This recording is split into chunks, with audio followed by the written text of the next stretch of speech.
Hello everyone, I hope you guys are having a wonderful day. I'm Arif, your cloud learning journey partner. In today's video, we're going to cover a very important topic related to cloud computing, that is disaster recovery plan. A good question could be, what is this recovery plan and why do we need it for our application that we deploy on cloud? Well, a disaster recovery plan is like, suppose there is some incident and event for that your whole application is down, then you should have to have a plan that will make sure that your application will be up and running in a very short period of time. Just think about it. You have a very big e-commerce website, just something like Amazon.com, and all on a sudden, Amazon is not working. So that means every single minute you are losing a lot of valuable clients' requests. That means you are losing the revenue. Your reputation is getting hammered. So this is really bad for your business, for your reputation.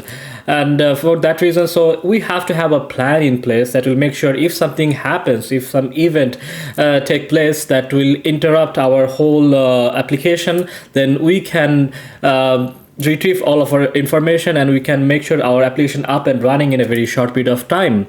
So that is the disaster recovery plan. In cloud, it's a little bit challenging to create a proper disaster recovery plan, and there are few strategies that we can follow. So in today's video, I'm gonna explore all the strategies, and also I'm gonna share some best practices that you can follow for your disaster recovery plan to make sure that if you face this sort of event, then your disaster recovery plan is solid to take care of the infrastructure.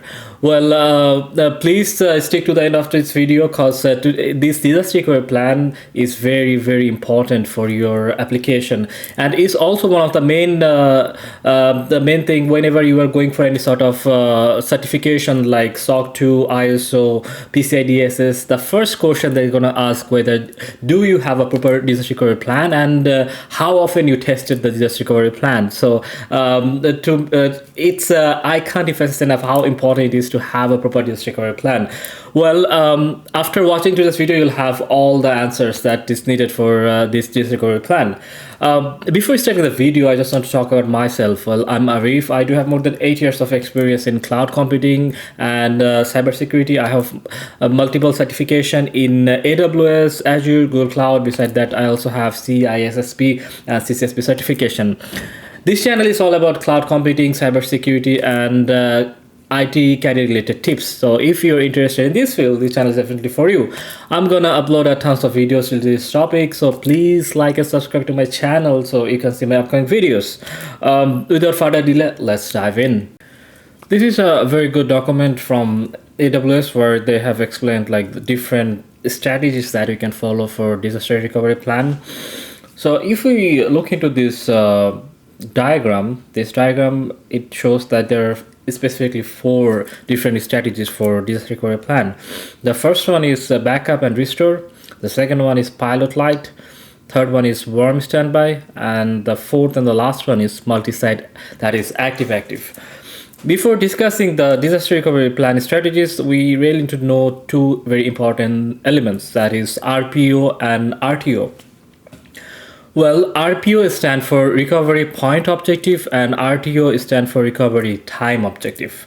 So what do we mean by that? So RPO, recovery point objective, means suppose you do have a backup system, okay? So for your infrastructure, in every 24 hours, you're taking backups. So you took backup yesterday, and today there is an event and your application is down. So you can go back till yesterday. So your RPO would be 24 hours. That means if any interruption happens, then you can go back. The latest backup that you have that is 24 hours ago. That is RPO. And RTO, recovery time objective, is that suppose right now there is an interruption in your application and it took like almost 3 hours for you to make sure that your application is up and running. So from now and when the application is running, that is 3 hours. So these 3 hours is the RTO for the application.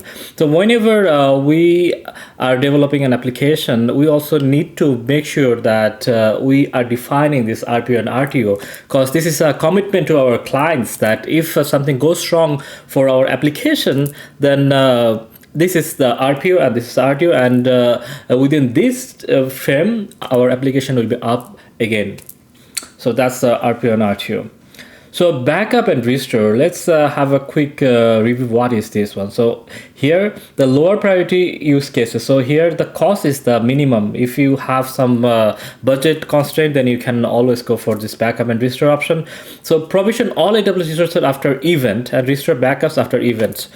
So that means here we are mainly focusing on the backups. So other infrastructure that is supporting this application will deploy it after the event or after when there is an interruption of our application. That is backup and restore. The pilot light, this is a little bit advanced than the backup and restore, so it costs a little bit more because the data are alive, so we're not archiving the data. Our data is always alive and the service or the infrastructure is idle, but provision some AWS resources and scale after event. So that means here mainly that means that we do have some sort of flexibility over the backup and restore, so our recovery time objective will be faster comparing to the backup and restore. That is in pilot light.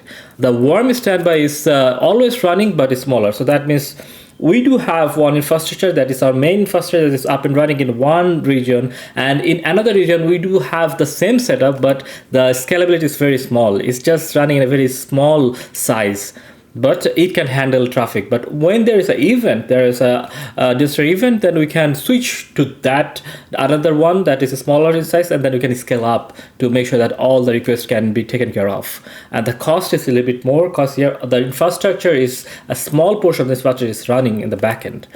The last one, the advanced one, is multi-site. It's also called the active disaster recovery strategy. So here the cool part is it's a zero downtime. That means if there's an interruption right now, you can make sure that your application is up and running within few seconds. So it's a zero downtime, and it's near zero data loss because you are doing almost continuous data backup. So that means it's a PITR, point in time backup. So it's pretty much your live data is always getting backup in another region, and the cost is the highest because here you are getting zero downtime, zero data loss, so you have to pay more for it. So we're going to explore a little bit more in details, like in using the diagram, so we can understand these 4 strategies a little bit more precisely. All right, so this is the backup and restore. So if we follow this particular diagram, here we can see that this is one region, okay, and this is a separate region. So and what we're doing, these are the storage. So here we do have the S3 bucket, we do have some AWS backup plans. So here we are doing cross region backups. The keyword here is the cross region backup. So from maybe this is North Virginia, this is the Oregon region, and we are doing the backup, cross region backup to another region. So here what we're mainly focusing on, we're mainly focusing on the backup, the data backup, okay. And now suppose there is a event and this whole North Virginia is down, but we do have the backup of data in another region.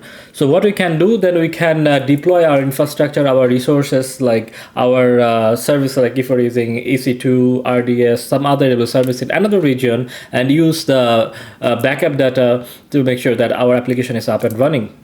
So here the RTO would be higher because there in backup and restore we don't have any specific resources that are pre-deployed, created. So for that we need to spend some more time. So here the good part is like we're paying less, we're just only paying for the data backups, but the drawback is that it will take more time to make sure that our application up and running because we are deploying everything from scratch again in the secondary region, the disaster recovery region. That's the backup and restore. All right, so then now let's look into this pilot light one. So in pilot light here we can see, with the pilot light approach, we replicate our data one region to another, provision a copy of our core workload infrastructure. So here we can see that here we do have our one region, this is another region. So, and these two region has this Route 53 attached to it. So that means this is auto scaling, this load balancer. Here is also a load balancer, but here we do have few resources we have deployed in here. We have some infrastructure in here, not like totally empty like the backup and restore one. So here we do have a load balancer, we have auto scaling, we have the clusters, also we do have the data, but it's very small. The whole infrastructure is not up and running. So that means if anything goes wrong in here, then we can easily deploy the rest of the resources in pilot light region, the disaster recovery region, and we can change our domain name point from here to here. So we can change the record from the Route 53, and then we'll have our infrastructure up and running in here. So here we can see one keyword in here is asynchronous cross-region replication. So we are also doing the cross-region replication in here too. The good part about pilot light is that here our RTO would be less, and our infrastructure will be up and running way faster compared to the backup and restore, but we have to pay a little bit more. So here always this one is active and this one is off state when there is no event or disaster event in here. So this is there, but it's not being used. It's sitting as an idle. All right, so after this, the third one is warm standby. Here you can see this. Now we do have many more resources under the disaster recovery region. Now we have the front end server, we have application server, we have almost everything in here. But here is a warm standby. So in a warm standby approach involves ensuring that there is a scale down. There is a scale down but fully functional. So the key term that we can understand warm standby is that like the secondary region, the disaster recovery region is fully functional, but all the resources are very much scaled down because we are not using it that frequently. So in here, if we imagine there is any event in the main region, we can revert back to we can change our Route 53 record to the secondary region, and our application will be up and running. We're paying a little bit more compared to the pilot light, but we're getting more flexibility because now it will take less time for us to make sure that our secondary region has all the functionalities to serve all the requests that we can get from our clients or potential buyers. The last one is multi-site. So this is, if we want to find few keywords of this one, this is region is a part of multi-site active or hot standby or active passive strategy. So it's a multi-site active strategy. Here if we see this diagram here, everything whatever we do have in the main region, the same thing that we have under our secondary region, our disaster recovery region, all are up and running. So it's a fully functional. It's not like scaled down like the previous one, pilot light. Here the good part is that we are fully ready. So there is zero downtime, there is zero data loss, almost zero data loss. So if something goes wrong with the main region, within a second we can change the record on the Route 53, which is a domain name service, and we can move to the secondary or disaster recovery region, and everything will be up and running. It's a very good flexibility, and this is the highest tier of disaster recovery plan that you can have. But the thing here is we have to pay a lot for it, because pretty much like we are paying double, because the same resources that are running under the primary region, the same infrastructure system in the secondary or the disaster recovery region. But here we do have the peace of mind. If anything goes wrong, then we will have our application up and running within few seconds. Congratulations guys for reaching this far of this video. Today we have explored the strategies, the 4 main strategies that we have for disaster recovery plan.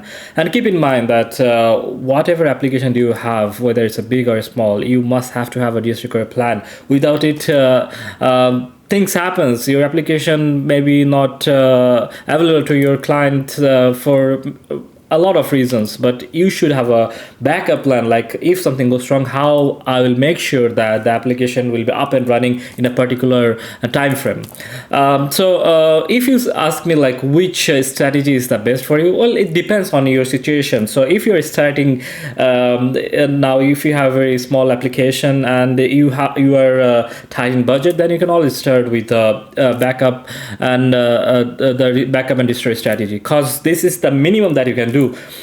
Anything goes wrong, then you know that your data are secure and you can have your data back. It's a peace of mind. So once you have more and more clients and you have some room for investment, then you can go for some other like pilot light, then maybe for the hot standby one. So you have to make sure that you are always ready to face any sort of disaster events, because it happens most of the time. I still remember like very often, like few years ago, there was an event there in AWS that the whole region, the North region, was down. So imagine you had a very good application at that time, but you didn't take care of the disaster recovery plan seriously, and you didn't have the data backup. So that means if the AWS team says like it will take 24 hours or maybe 2 or 3 days, that means your application will be down for that long time, which is not good for your business. So you really need to take this one seriously. If you have any questions or any confusions that we cover today, please let me know in this comment section and I'm gonna reply that for you. Well, thank you so much guys for watching my videos. It means a lot to me. If you found this video helpful, please like and subscribe to my channel so you can see my upcoming videos. If you want me to cover any specific topic related to cloud security or any IT topic, please let me know in this comment section and I will cover that for you. Well, thank you so much guys. Have a great and wonderful day.